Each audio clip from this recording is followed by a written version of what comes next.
1. All right, well, hello class. We are team 4 and we were given the Rutledge Company case 96, which involves motivation. My name is Kyle Lewis, and this will be the rest of my team who has helped me go team.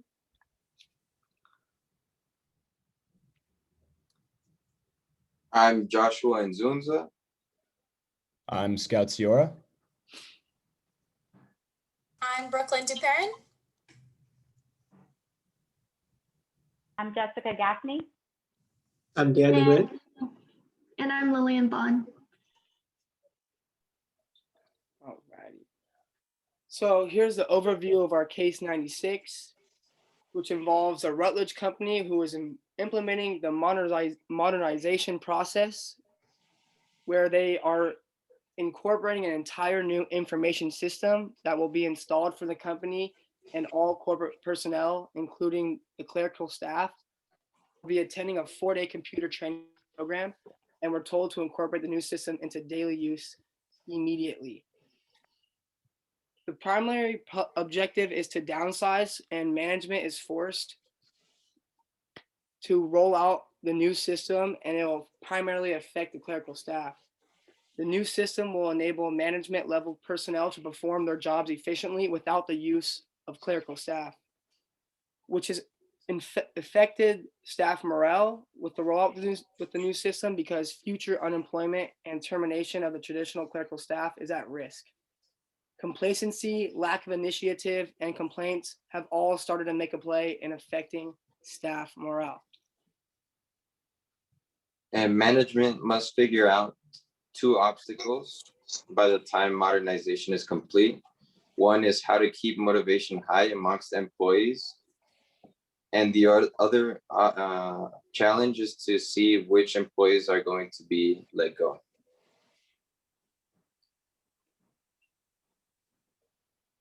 Next slide. Okay, so I will be talking about the main issues of this case. So there are 3 main issues, and then Brooklyn will expand more on the main issues. So from the main issues, there is first, the new software program will result in a loss of jobs. And so the new software program will replace the jobs of many individuals who are working as a clerical staff. Most jobs may even disappear. This results in a huge job loss for the company. Less employees may be working for the company, which may even cause revenue to decline. Secondly, the loss of motivation and morale.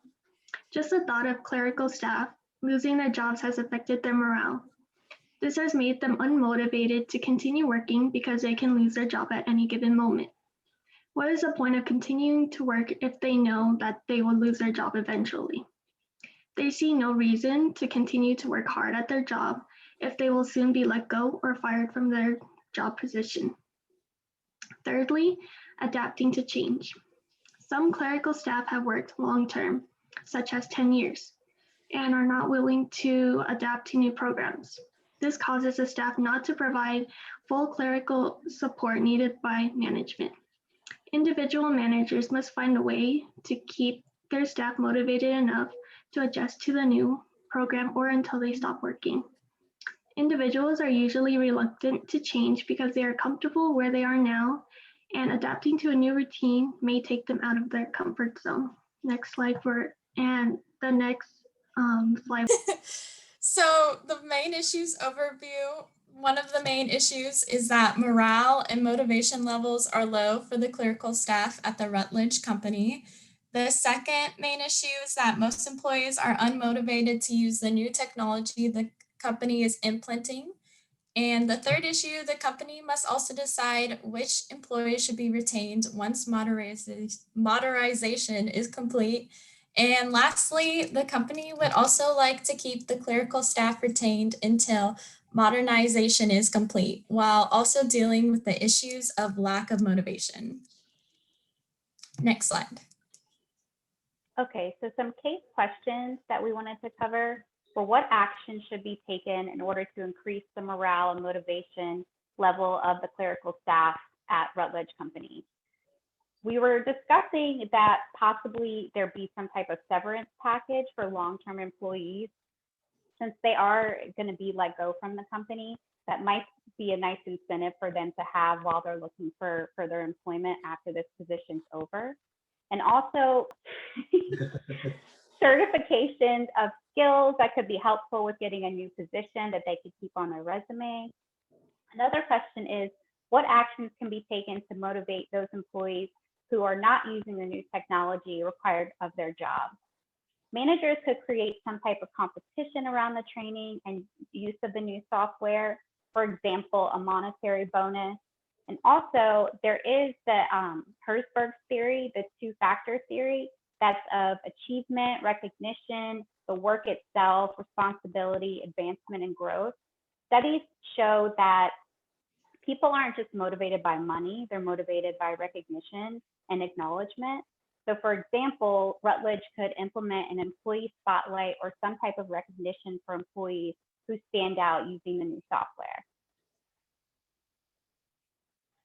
All right, thank you, Jessica. So I'll be addressing the two latter questions. The first one would be discussing about what criteria should be used in order to retain the employees. At this point now, we want to recognize that, as Jessica mentioned, there are folks who have been with the company for quite some time. And in addition to that, we also want to recognize that there are some folks who have recently joined and may have likely been introduced to this new program.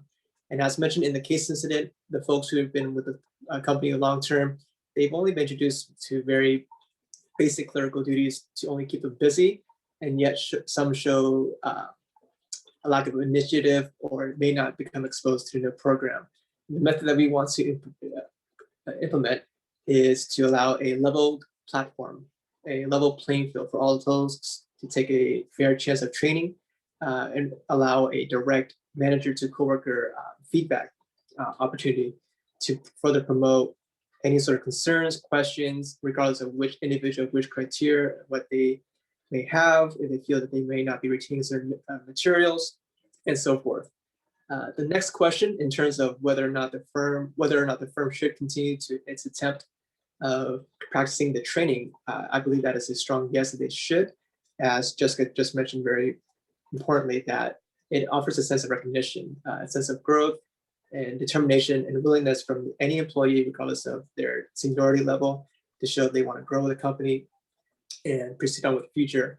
And to add on further to that, it also helps relieve what is recognized as physical withdrawal, such as leaving a job, with the fact that they know they'll be laid off, or assuming that they'll be laid off, starting to become absent or tardy, thus diminishing the morale of all other participants in the training program, or even simply trying to find a scapegoat tactic, which is just jumping to a different department in order to not simply lose a position. But the effects of that can drastically hinder behind the morale maintenance and the overall growth of the company itself. With that, I believe that training, inclusion, and togetherness offers a great sense of morale maintenance, and if not, a boost for the team to continue on with their training. And with that, comes to a close for my two questions. I'll pass on to the next slide for the next speaker. Thank you. All right, thanks, Dan. So in conclusion, we have a couple good options for the issues at hand. The best options for the Rutledge company in terms of the issue of downsizing is that all the management can really do for the employees being let go is what we said earlier, is offering severance packages for those long-term employees just to help them out in the meantime of finding a new job, and also offer assistance in getting these employees certified for skills that could help them find a new position in the future, as well as offering recommendations to different companies and corporations for these employees. In terms of the issue of morale, the best option for the Rutledge company would to be ensure the employees that the downsizing will be completely performance-based. So it takes the light off of them losing their job or being at risk of losing their job, and more towards them focusing on exceeding with their work throughout this phase of modernization so that they have the chance of retaining their job. And as well as rewarding and recognizing those employees who are embracing the change and continuing to work at the company's standards. As for the issue of implementing the change of technology, we can offer bonuses and recognition for those employees who are succeeding with the new software, and hopefully it'll pass down throughout the company to show that we need the employees to be using this new software properly, and as well as thoroughly explaining to the staff at a managerial level that why these changes are being implemented and how and why they're affecting and attributing to the success of the company. And the end goal of all these options is to just retain high employee motivation and output throughout the last phase of the modernization.